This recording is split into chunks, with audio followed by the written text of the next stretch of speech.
我顺风车这么久，第一次遇见外国人。上车之前，我告诉他 "Don't worry"， 我会照顾好他的。路上跑了几十公里，我才想起来他上车的时候手里捏着一个烟盒子。于是我就问他：老铁，要不要 smoke？ 他马上就回复了。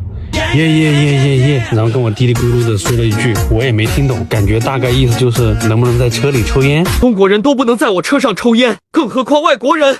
我当场就回复他 No，100，他立马就心领神会，100公里左右咱就进服务区，让他 smoke， 我怕他路上无聊，于是我放起了外国人都爱听的歌曲，并带他一路欣赏着我们大中国的美丽风景。每一次都在徘徊不等中坚强，每一次就算很惆怅。我看他在车上都快昏过去了，二话不说，前方看到服务区，立马就拐了进去。他一进服务区，哇 ，Starbucks， 我是啥玩意儿呢？原来这货想喝咖啡啊！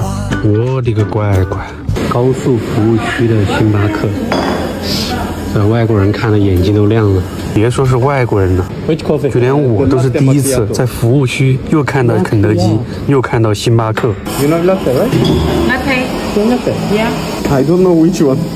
Yeah, this. Okay. You?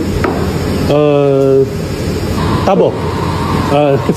两杯一样的。两杯。哎， 2杯一样的，那就60块。请他喝杯咖啡。我第一次在服务区碰到还有星巴克的，刚开的是吧？很少有外国人来吧？